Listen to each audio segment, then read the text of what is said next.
Hello दोस्तों, नमस्कार दोस्तों। आपको पॉलिटिकल विंग्स में स्वागत करता हूं।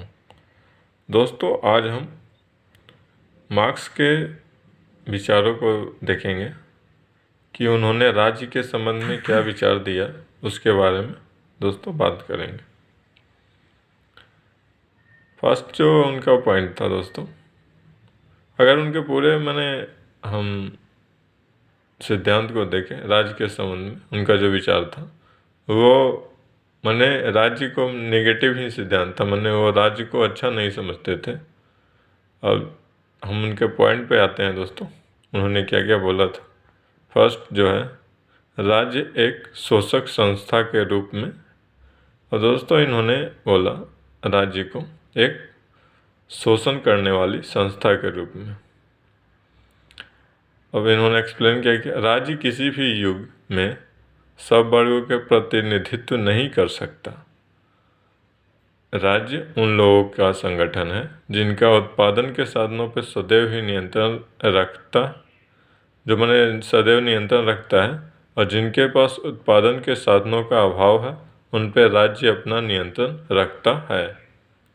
राज्य शोषक वर्ग की एक संस्था है जो अन्य निर्बल तथा साधनहीन व्यक्तियों का शोषण करता है। राज्य सर्व कल्याण को अपना उद्देश्य समझने वाले समुदाय, और कार्ल मार्क्स ये बोलते हैं दोस्तों यहाँ कि राज्य समझने वाला समुदाय ना कभी रहा है और ना कभी हो सकता है। और दोस्तों एक और दार्शनिक है एनिजल्स जो है ना, ये दोस्तों इन्होंने क्या कहा, राज्य एक वर्ग द्वारा एक दूसरे वर्ग के दमन का एक यंत्र है। इन्होंने भी दोस्तों बोल दिया एनिजल्स ने कि राज्य एक ऐसा वर्ग है, राज्य एक ऐसी संस्था है जो कि जो पूंजीपति वर्ग होता है, यानी कि जिसके पास ज़्यादा धन है, वो वाला वर्ग जो निर्धन वर्ग है उसको दबाता है, और राज्य भी इसमें हेल्प करता है। अब सेकंड जो पॉइंट है दोस्तों, पूंजीपति के हितों का रक्षक। अब कार्ल मार्क्स ये बोल देते हैं यहाँ पे, राज्य है जो है वो पूंजीपति के हित का रक्षक है। अब ये कैसे, इन्होंने एक्सप्लेन किया, पूंजीपतियों को सुरक्षा की आवश्यकता होती है।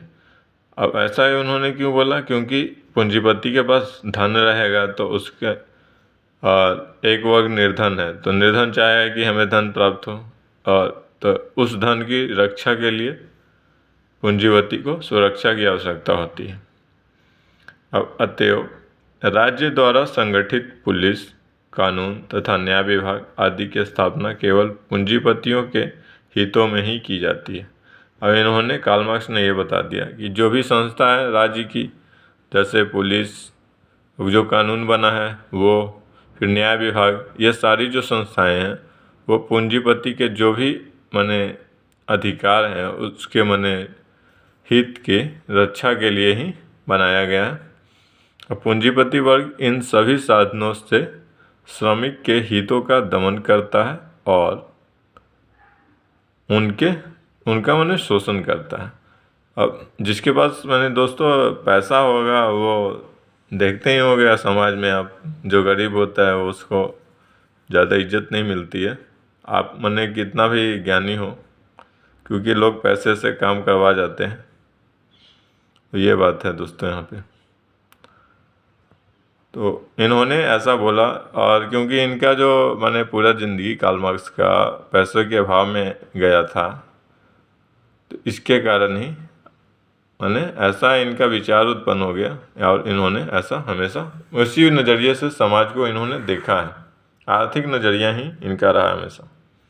अब यहाँ पे एनिजल्स जो एक राजनीतिक शास्त्री हैं, इन्होंने क्या बोला, पूंजीवादी राज्य श्रमिकों के विद्रोह के विरुद्ध एक प्रहरी के रूप में खड़ा है। अब यहाँ पे जो राज्य है दोस्तों वो पूंजीवादी राज्य के वो जो पूंजीपति का समर्थन करता हो, जहाँ पे पूंजीपति वर्ग का ज़्यादा सम्मान हो। और यहाँ पे क्या है, तो वो वैसी राज्य क्या होगा, वो अपने पूंजीपतियों का संरक्षण देगा अब अगर कोई श्रमिक वर्ग विरोध करेगा या विद्रोह करता है तो उससे रक्षा करेगा पुलिस के द्वारा, कानून के द्वारा और मैंने और अनेक तरीक़े से उसका मैंने सुरक्षा करता है पूंजीपति वर्ग का। तो इन्होंने यही बोला है यहाँ पे। थर्ड जो पॉइंट है, राज्य वर्ग भेद पे आधारित। अब इन्होंने क्या बोला, कार्ल मार्क्स ने ऐसा क्यों बोला? राज्य की उत्पत्ति केवल उस समय होती है जब समाज में वर्गों का जन्म होता है। अब वर्ग का जन्म कैसे होगा? किसी मन ने कोई ज़्यादा धन रख लिया और कोई कम धन रख लिया, तो यहाँ धार्मिक आधार पे दो वर्ग बन जाएंगे। तो इसी अनुसार अगर कोई मने उच्च वर्ग का है मैंने कास्ट सिस्टम के आधार पे और कोई निम्न वर्ग का है, तो वहाँ धर्म के आधार पे वर्ग बन गया। तो इसी के मैंने यही कह रहे हैं ये कि जब समाज में वर्गों का जन्म होता है तब क्या होगा? वर्ग संघर्ष के कारण राज्य का जन्म होता है।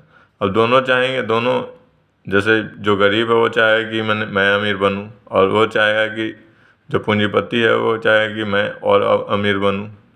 तो इस कारण मैंने दोनों के भी मैंने संघर्ष होता है। तो यही बात इन्होंने बताया है। अब सबल वर्ग के निर्बल वर्ग पर शासन करता है, यानी कि जो मैंने पूंजीपति वर्ग है, सबल वर्ग यानी कि जो स प्लस बल यह है सबल, यानी कि बल से जिसके पास मैंने बल हो उसे सबल बोलेंगे।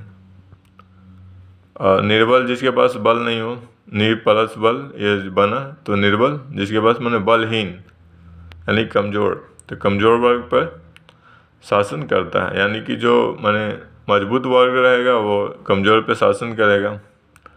और प्रधान आर्थिक वर्ग निम्न आर्थिक वर्ग के लोगों का शोषण करती, यानी कि जिसके पास ज़्यादा धन रहेगा वो जो निम्न आर्थिक वर्ग, जिसके पास मैंने निर्धन वर्ग के ऊपर लोगों के शोषण करता है। फोर्थ जो पॉइंट है दोस्तों, जनहितों का विरोध। अब ये जो राज्य क्या है, मैंने कार्ल मार्क्स क्या बोले कि जो राज्य है वो जनता के हित का विरोधी है। अब इन्होंने एक्सप्लेन क्या किया? राज्य जनता के हितों का दमन करती है एवं उसके हितों का विरोधी है और राज्य का कार्य न तो जनहित और न ही लोकहित है। अब यहाँ पे इन्होंने ये बता दिया है कि राज्य जो है बस केवल पूंजीपतियों के लिए ही है, उसके सामान की रक्षा ही करना बस राज्य का कार्य है। और जो मैंने निम्न वर्ग है, निम्न जिसके मैंने आय कम है, उस वर्ग का हमेशा राज्य सताते ही रहता है। इसीलिए इन्होंने ये बोल दिया कि राज्य का कार्य न तो जनहित है और न ही लोकहित है। मैंने इनके दृष्टिकोण में ऐसा है दोस्तों। अगर अभी हम वर्तमान में देखते हैं तो जैसे अभी जो प्रशासन हमारा चल रहा है, तो अब मैंने इंडिया में अगर बात करें तो इंडिया में अब हम लोग मैंने सुशासन की तरफ बढ़ रहे हैं। सुशासन जिसमें मैंने जनता का ज़्यादा ध्यान रखे कि मैंने जो भी व्यवस्था बनाई जाती है जनता के ध्यान में रख के हमारा व्यवस्था बनता है। जो भी बजट होता है वो जनहित में बजट बनाया जाता है। इसलिए ऐसा मैंने उनके हिसाब से तो वो ऐसा था, लेकिन अभी अगर इंडिया के हिसाब से देखें तो ऐसा नहीं है व्यवस्था। राज्य एक बुराई के रूप में मार्क्स जो है राज्य को एक आवश्यक बुराई मानते हैं। इन्होंने राज्य को एक बुराई मान लिया है। मार्क्स ये विचार, अब इन्होंने ये जो विचार है मार्क्स को इन्होंने अमेरिकी विद्वानों से मिला, उसके बाद इन्होंने ऐसा बताया कि राज्य जो है वो वहाँ पे जो बना था राज्य वो एक दूसरे के हेल्प करने के लिए बना था, लेकिन ऐसा कुछ है नहीं। तो ये एक मैंने बुराई बन गया है, तो ये बोल दिया। 6 जो पॉइंट बोला था, राज्य केवल कष्ट देने का साधन है। अब इन्होंने ऐसा क्यों बोल दिया?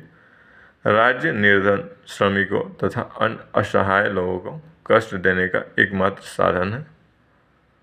अब इन्होंने मार्क्स ने ये बोला, राज्य का उद्देश्य प्रधान वर्ग के अधीनस्थ वर्गों का शोषण करना, अपने संपत्ति की रक्षा करना तथा उसे चुनौती देने वाले समस्त विचारों को कुचलने की शक्ति से है।